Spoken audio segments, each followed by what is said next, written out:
Everybody, I'm live already. Well, this is amazing. Oh, and it's already got one like. I wonder if I like that myself. Anyway, hello everyone. Welcome to House Connell. My name is Regina Connell, and welcome to BBN Bobina's Book Nook. So, you guys, man, I think let me make sure I set the age above. Hmm. It looks amazing. Let me look at it. See there, she about to go swimming. Yesterday was her birthday. She's about to lose her front tooth. She turned 7. All right, so I'm live on YouTube right now. I got to get through this book. So, anyway, hey, everybody, welcome to House Connell. That was Rosie. My name is Regina Connell. Welcome to BBN, Bobina's Book Nook. On the other side of BBN, we have BBB, Queen Regina's Biblical Bible Beginnings. We started this whole process in a strong desire and effort to get the Bible out as it happened, word by word, punctuation by punctuation, all of it. And not just from one translation. I've always been taught, or I guess I've always sought to see the similarities in things and people. So, anyway, without further ado, we are journeying back in time to what some would call a simpler time. And I believe that. I believe it was a simpler time. There were issues. I believe all those issues would have worked themselves out the same way without all the greed and the need for taking people's freedoms, because it does set us back to the dark ages. Anyway, without further ado, let's pay homage and honor to the author Harper Lee, as well as the state of Alabama and President Trump, because man, going through the book of the Bible. So we're about to wrap up our Job journey. That was the very first thing I started. I started it on my father's birthday, February 2nd. 1945, and he left this earthly realm on November 19th, 2010. He was a very honorable man. I guess she's cleaning out the pool. Anyway, he was a very honorable man, and I only seek to honor his name. Of course, we made many mistakes. I did, and I can only talk about the mistakes that I made. It is not for me to decide what his mistakes were. Anyway, without further ado, let's continue on with To Kill a Mockingbird, the Pulitzer Prize winning novel by the author Harper Lee. Anyway, so we're almost at the end of this trek. We're almost at the end of the trek, our Job journey. Now, originally on June 25th, which is actually my father's birthday, my grandfather, Robert Landon Duke, and my father, Robert Landon Duke Jr., I was going to launch The Life of Lot. I'm still indecisive about that. I do have the reading plan etched out and all that, but I'm still in prayer about it. I may just do the Book of Ruth. I think the Book of Ruth is an amazing book. And what a lot of people don't realize is, we'll circle back to Job, because Job was the greatest man in the East. Yes, God viewed him as perfect. When we jump into the heavenly realms, chapter 1 through 5, or 6 through the 12, I think, we're in the heavenly realms. I don't have my Bible out, so I don't like to say things unless I have it in front of me. Anyway, so it's not just a simple journey that you can take, and if you want to be in conversation about it, I feel like that it's really not something to do over text, especially when one has so many questions. I myself, my questions are different questions for different reasons. Maybe we should talk about that first, because it is all about the relationship from the beginning of time. Anyway, without further ado, let's go back to Maycomb County. We are in chapter 29. So there are 31 chapters in To Kill a Mockingbird, the Pulitzer Prize winning novel by the author Harper Lee. And I will say our local library, Madison County, has an amazing plethora of books that can be checked out. The only thing that might be needed to work out is the hours of operation. I'd be more than willing to volunteer my services for, if we could keep the library open for after hours. People do unfortunately have to work outside the home, and closing at 10 minutes till 5 doesn't leave a whole lot of opportunity. So we are new to the area, so we do seek to get to know our local neighbors. I think now is the best time for neighbors to get to know each other. Just because we get to know each other doesn't mean that we have to judge each other harshly without being in each other's lives 24/7. Relationship is important. It's the most important, a relationship in love. All right, let's continue on. So let's head back to Maycomb County. We're in chapter 29. We're still working out tech issues, you guys. We put feelers out. And so we'll just keep trucking along. All right, guys. I thank you again for joining me. My name again is Regina Connell. And please, if you're enjoying this material, please hit that like, share, and subscribe button. It's absolutely free to do so. I do not profit from it any whatsoever. I just seek to bring back books that may possibly be involved in a book burning. Again, I believe this book have fallen prey to a book burning at one point, and mayhap even parts of the Bible. No one truly knows. I seek to walk in love, and learn about things in love, not because I seek to find evil. All right, evil just lands across my feet for some reason. All right, let's keep going. All right, we're in Maycomb County. Be my little scout, and I'll remind everyone. So a little bit about the Finch family. I invite you highly to go back to Trek 1. Obviously, yes, please pick up your very own copy of To Kill a Mockingbird by Harper Lee. And I say that because, it's very important, I think, in the day that the words started being written down for man to be able to read it and not just solely rely on oral, because, we didn't always have written word. In fact, in the time of Job, there was no written word. He lived before Moses. I think he lived at the same time as Moses, actually, but no one truly knows the human timeline because, and I'll say it again, anyone who comes to me trying to tell me about the book of Revelations, I've never read that book. I've never seen it in any type of holy text because the good John, Jesus's beloved, um, it was a revelation, one revelation. Okay. And the word rapture in any text, I've never seen the word rapture, not yet. Don't look for it. Absolutely not, because I want to have the relationship with Jesus. So we will be starting from the beginning. I hope to do it June 25th, but absolutely we will be read the New Testament in 93 days, and we'll be starting June 25th. Let's just do that. Let's make that covenant. Okay, in the mighty name of Jesus. Thank you. We only seek to honor you and love you. And I do believe this is a time of healing and a time of unity, guys, and more to come. All right, let's go. Chapter 29, and this is told through the narration and POV point of view, eyes of, she was 7 years old, 7-year-old scout. Well, now she has grown and she's blossoming. And it's, I think, 3 years later, she's in the 3rd grade. And let's see what's going on in Maycomb County. A lot of travesty and tragedy has befallen the town on several people. There's been several deaths for many, many causes for the many deaths. And it's so interesting to see the point of view from Scout from the time she's 7 to the time of the end of the book. I'll remind everyone I do have a unique advantage, as I have read this book multiple times. It's an amazing novel, and when things intrigue me, I like to go back through them. All right, guys, I always want to make sure I didn't miss anything. All right, let's continue on. We're in chapter 29. Hey, Alexandra got up and reached for the mantelpiece. Mr. Tate rose, but she declined assistance. For once in his life, Atticus's instinctive courtesy failed him. He sat where he was. Somehow, I could think of nothing but Mr. Bob Ewell saying he'd get Atticus if it took him the rest of his life. Mr. Ewell almost got him, and it was the last thing he did. Are you sure? Atticus said bleakly. He's dead, all right, said Mr. Tate. He's good and dead. He won't hurt these children again. I didn't mean that. Atticus seemed to be talking in his sleep. His age was beginning to show. His one sign of inner turmoil, the strong line of his jaw melted a little.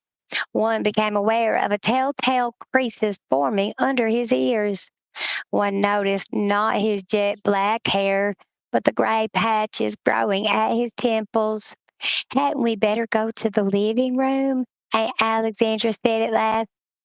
If you don't mind, said Mr. Tate, I'd rather us stay in here if it won't hurt Jim any. I want to have a look at his injuries while Scout tells us about it. Just a moment. So, baby, we're reading the book To Kill a Mockingbird. And Scout, when we started, you just turned Scout's age. Yeah. Isn't that cool? Are you getting back in the pool? Is it cold? Yeah. Let's wait till the afternoon, a few more hours, and let it cool down. I mean, heat up, okay? All right, let me get this done because I don't want to stay on here hours and hours. I try to keep it to 30 minutes, but I can't see. Oh, here we go. Yeah, let's see, we've been doing 10 minutes so far. So, yeah, let me get through this. I think I can get through this in really short time because it's a very short chapter, okay? All right, you got me? Please don't let the dog out. All right, guys, let me wet my whistle and let's get back to it. Thank you, my lady.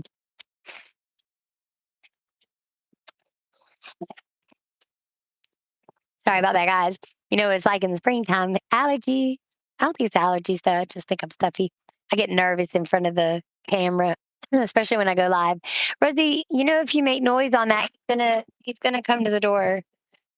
And you could have made it in and shut the door and been all good. Give it a little bit, okay? Really, truly, the more you distract me, the longer. I mean, I'll have to end the live, and I want to be responsible to my viewers, which I know this was impromptu. All right, guys, let's continue on.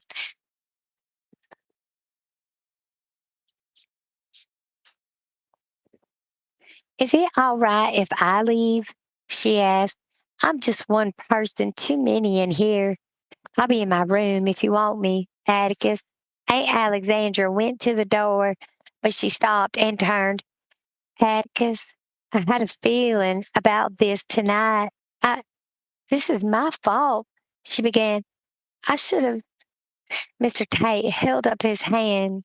You go ahead, Miss Alexandra. I know it's been a shock to you. And don't you fret yourself about anything. Why, if we followed our feelings all the time, we'd be like cats chasing their tails. Miss Scout, see if you could tell us what happened while it's still fresh in your mind. You think you can? You see him following you. Guys, please, I'm so sorry to do this. And I have one person watching, Rosie. Okay. One moment, please. I'm recording. One moment. See, this is one moment, please, guys. Thank you. Stand by. I'm going to mute out and I apologize. Please come back. I'll continue the chapter. One moment.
Hey guys, I'm so sorry about that. I had to tell those fine gentlemen to come back, and they offered to come back in 30 minutes so we could wrap up this chapter. It is a short chapter, so I'll keep my commentary to a minimum. So they're coming to get the sellers of this home, wonderful people, the Harlesses. They left us a bunch of stuff, and they had told the brother that he could come get the snow plow. We're like, of course. What are we going to do with it? We don't even have a truck. So anyway, they're kind enough. I said, I'm on a live. The background noise sometimes gets bad, so let's continue on in Maycomb County. So we know that there was a shooting, and we know that Atticus is one of the finest marksmen in Alabama, I think, in the state. If we go back and review, in the sake of time, let's get through this. And I thank you for joining me. If you're enjoying this material, please hit that subscribe, like, and share button. All right, guys, let's do this. So now, Mr. Hectate, he's the county sheriff in Maycomb County, and he's having to, and remember, Atticus Finch, Scout's father, is the public defender. And this is back in, let's see, it started about 1969, and there's a lot of foreshadowing and a lot of little Easter eggs that are dropped that let us know what time period it was. Okay, I promised I wouldn't keep doing commentary. Let's keep going. All right. Sorry about that. All right. So poor Aunt Alexandra. I went to Atticus and felt his arms go around me. I buried my head in his lap.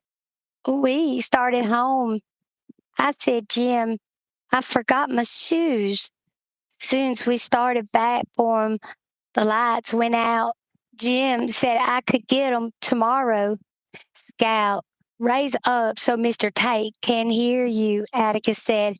I crawled into his lap. Then Jim said, hush a minute.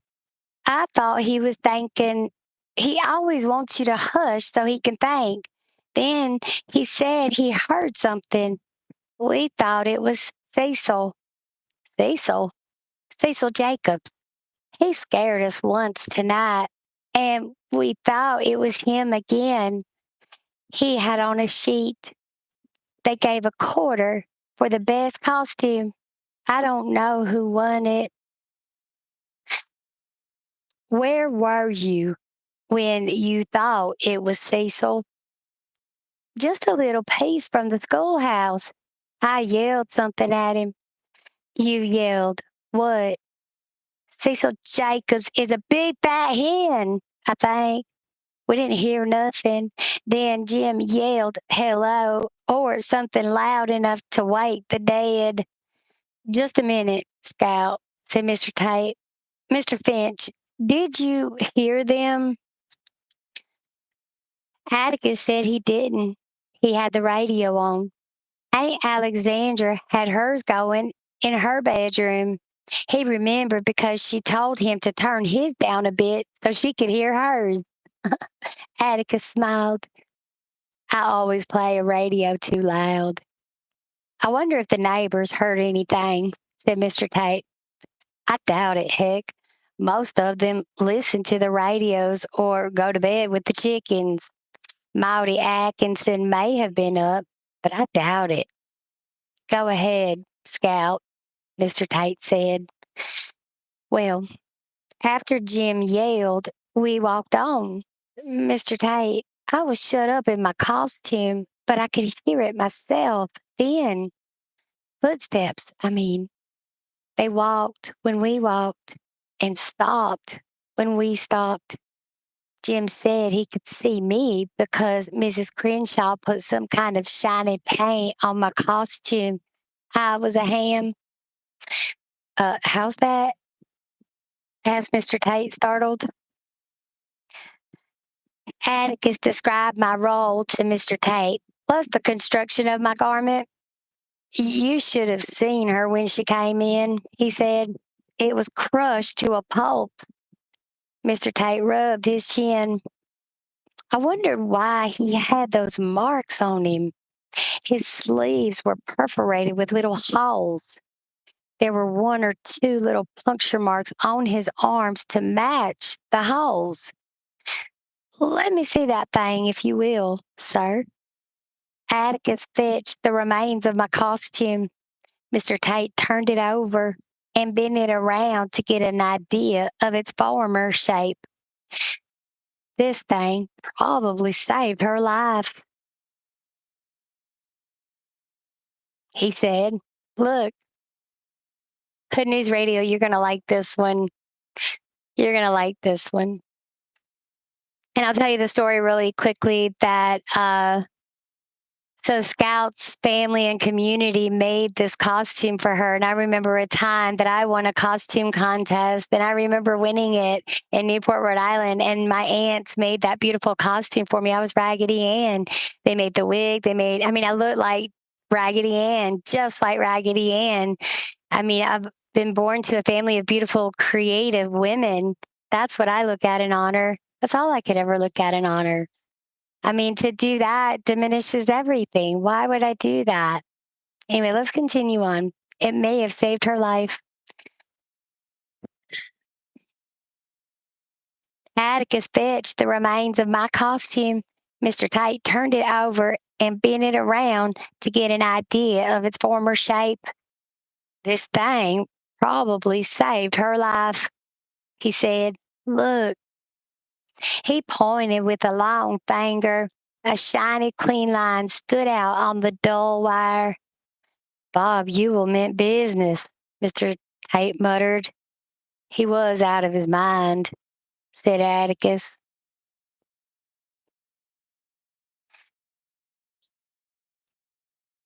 Don't like to contradict you, Mr. Finch. Wasn't crazy. Mean as hell. Low down skunk with enough liquor in him to make him brave enough to kill children. He'd never have met you face to face. Atticus shook his head. I can't conceive of a man who'd. Mr. Finch, there's just some kind of men you have to shoot before you can say howdy to 'em. Even then, they ain't worth the bullet it takes to shoot 'em. Ewell as one of 'em. Atticus said, I thought he got it all out of him the day he threatened me. Even if he hadn't, I thought he could have come after me. He had guts enough to pester a poor colored woman. He had guts enough to pester Judge Taylor when he thought the house was empty. So do you think he'd have met you to your face in daylight? Mr. Tate sighed. We better get on, Scout. You heard him behind you. Yes, sir. When we got under the tree. How'd you know you were under the tree? You couldn't see thunder out there. I was barefooted, and Jim says the ground's always cooler under a tree. We'll have to make him a deputy. Go ahead. That's a high compliment right there. Let me wet my whistle. We're almost done. Hmm.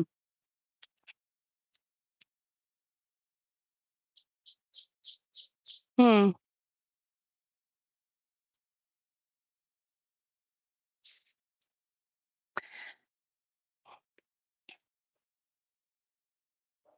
Then all of a sudden, something grabbed me and matched my costume. Think I ducked on the ground, heard it tussling under the trees, sort of. They were bamming against the trunk, sounded like. Jim found me and started pulling me toward the road. Some Mr. Ewell yanked him down, I reckon. They tussled some more, and then there was this funny noise. Jim hollered. I stopped. That was Jim's arm. Anyway, Jim hollered, and I didn't hear him anymore. And the next thing, Mr. Ewell was trying to squeeze me to death, I reckon. Then somebody yanked Mr. Ewell down. Jim must have got up, I guess. That's all I know. And then Mr. Tate was looking at me sharply. Somebody was staggering around and panting and coughing fit to die. I thought it was Jim at first, but it didn't sound like him. So I went looking for Jim on the ground. I thought Atticus had come to help us and had got wore out. Who was it? Why, there he is, Mr. Tate. He can tell you his name. As I said it, I have pointed to the man in the corner. Here we go, Officer Tatum, good Queen Corinne, Candace Owens, Melania Trump, Marjorie Taylor Greene. Keep our families and our marriages whole. That's the only way. Why, there he is, Mr. Tate. He could tell you his name. As I said it, I have pointed to the man in the corner, but brought my arm down quickly lest Atticus reprimand me for pointing. It was impolite to point. He was still leaning against the wall. He had been leaning against the wall when I came into the room, his arms folded across his chest. As I pointed, he brought his arms down and pressed the palms of his hands against the wall. They were white hands, sickly white hands that had never seen the sun.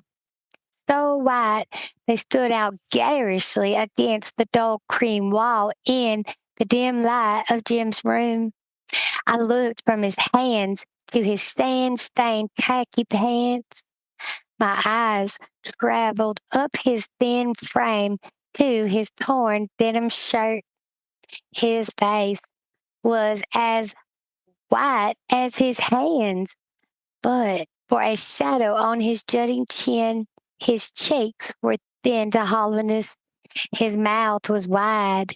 There were shallow, almost delicate indentations at his temple, and his gray eyes were so colorless, I thought he was blind. His hair was dead thin. His hair was dead and thin, almost feathery on the top of his head. Uh, his hair was dead and thin, almost feathery on top of his head. When I pointed to him, his palms slipped slightly, leaving greasy sweat streaks on the wall, and he hooked his thumbs in his belt. A strange, small spasm shook him, as if he heard fingernails scrape slate. But as I gazed at him in wonder, the tension slowly drained from his face. His lips parted into a timid smile, and our neighbor's image blurred with my sudden tears. Hey, Boo, I said. Thank you guys. Sorry, I get emotional when I read this book. So, you guys, thank you for joining me for BBN Bobina's Book Nook. My name is Regina Connell. We made it. Look, 28 minutes. I thank you for joining me. I'm still working tech issues out. Thank you for being patient with me. Thank you all. And I'm growing back strong on TikTok. Let's see what happens. I am testing some things out. So let's see if we find each other. Be blessed, y'all. Thank you for joining me.